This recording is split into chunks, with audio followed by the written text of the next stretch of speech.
You're listening to BMRF Radio. We interrupt this program to bring you a special news report. Unknown atmospheric phenomena have been reported throughout the area.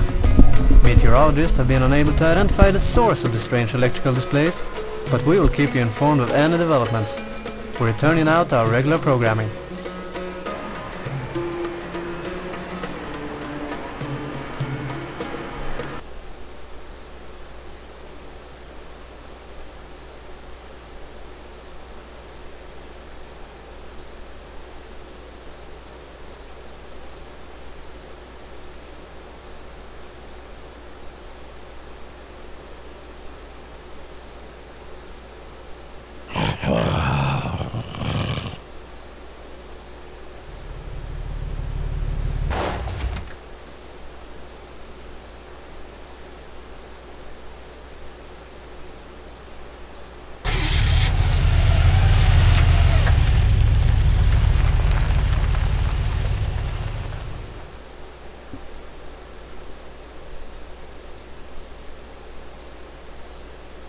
So, I don't know what that was. Anyways, after some brief consideration, I decided that one of the games that I was going to eventually play through was going to be They Hunger, a mod for the original Half-Life. I'm not entirely sure when it was released. I'm going to guess 1999, 2000, but it's a fairly well-made mod. They have their own models and skins for a number of things, their own weapons, their modified versions of weapons in Team Fortress Classic, Half-Life itself, Deathmatch, and a few other different mods.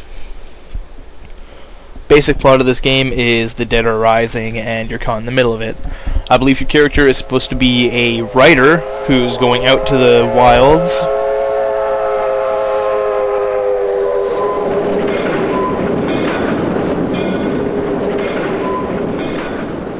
Anyways, your character is a writer who is going out to the wilds to try to get through some writer's block.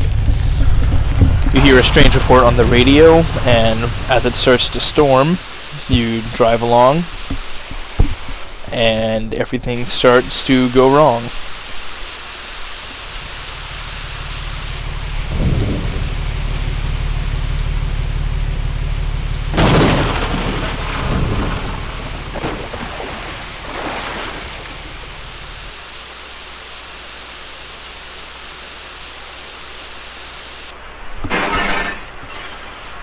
So I haven't played this game in a while, but I have played through it before, so if you see me finding my way around, it is because I remember a good amount of it. If you see me totally lost, it's because I haven't played for a while. One of the first things to note is that, like any good Half-Life mod, you start off without weapons. You actually get the weapon before you encounter an enemy, but that's the same for anything. Basically, there's no way out of this gorge, as you can see. I mean, I'm sure that with some sort of physics bug, I could probably get up there and abuse it to get up there, but I can't.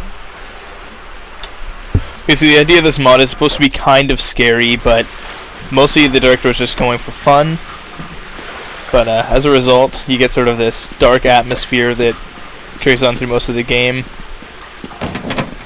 I believe,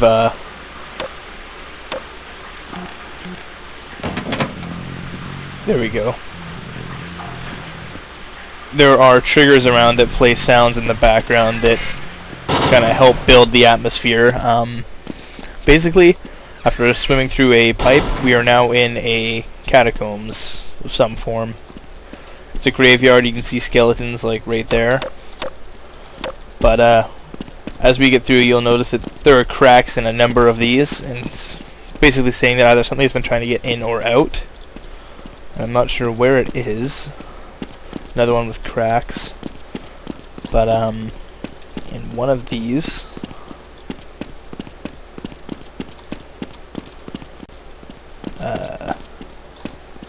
anyways, basically, this area has a dark kind of atmosphere, so the flashlight does get some pretty heavy use in some areas of the game. I'm going to try to save it because, though I don't know how many of us are still scared of the dark. It's kind of a fear everybody has, but to varying degrees. Basically, I'm not actually, like, scared, like, oh no, I'm totally worried something's gonna get out and get me. However, let's say later on in the game I'm fighting a bunch of zombies. I don't want my flashlight to go dark while I'm facing something like this, because I won't be able to see what's going on and I will die. So the flashlight's not going to get a whole lot of heavy use unless it is actually too dark for me to see what's going on. So that might be a problem. I don't know how well it'll look on YouTube once it's formatted. The mapping done in this is fairly good. I mean, for example, you can see with a bit of effort that there's nothing outside the level, and they didn't exactly stop you from getting up above barriers. You're not supposed to get up here. But it's a fairly well-made mod. It has a good story that I'm not going to spoil. I don't know how much is told in the game. I think some of it's background that you just need to know. But if you're really interested in finding out before I get to it, and I'll be trying to stop and let it play through if there's a radio broadcast or anything to that effect. But may your crossing be blessed with eternal rest, is what that grave says. This one apparently says Frey Horde, XX Mart, Mary something. And there's a baby. Basically, I'm going to try to let the story carry on its own. I'm not going to say too much unless I might briefly go over... I might briefly go over something that I've learned, like, just in the game. Otherwise, if you're really interested, you can probably find the story online somewhere, and that's a path. You can probably find the story online somewhere, and so if you can't bear the thought of trying to wait for it, just Google They Hunger. Should quickly find some sort of instruction guide as to how the game rolls.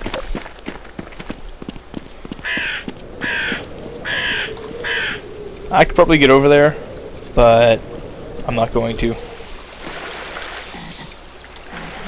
Well, wait, what?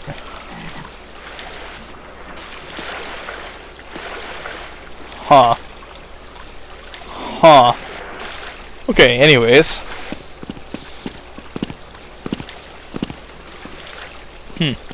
Anyways, right, there's a corpse here building further atmosphere if I hadn't completely overlooked it and hadn't been rambling. Anyways, carrying on.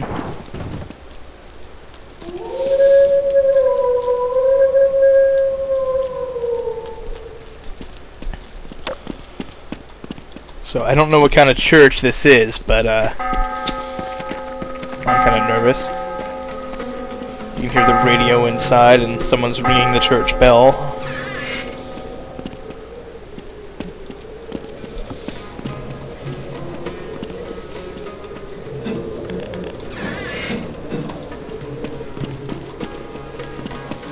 We interrupt this program to bring you a special news bulletin.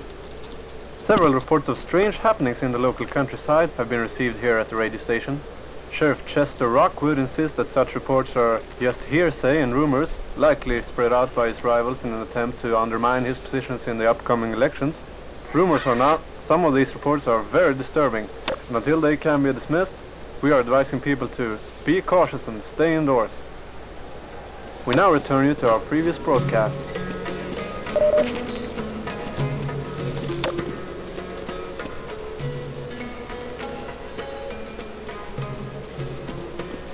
No! No! No! Get it off me! Get it off! Get it off! So here's a trusty umbrella. Basically it's a crowbar. Operates exactly the same, and did I hear a lock sound?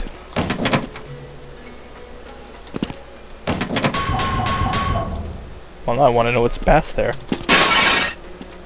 I shouldn't have done that.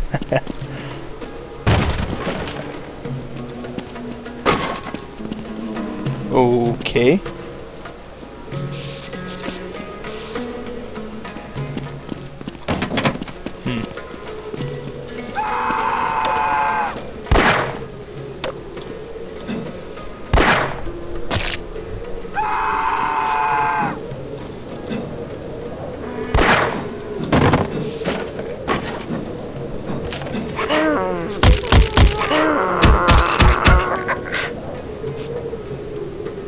So you can see the head crabs are slightly modified, And the pistol works in two ways. You got the silence mode, which is more accurate.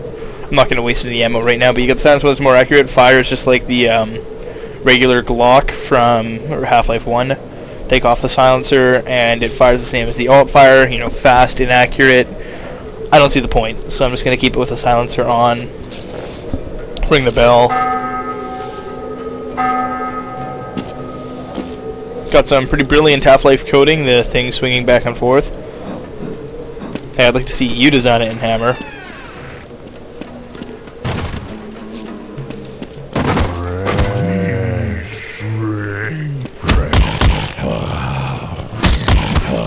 Ow. Yeah, I've never been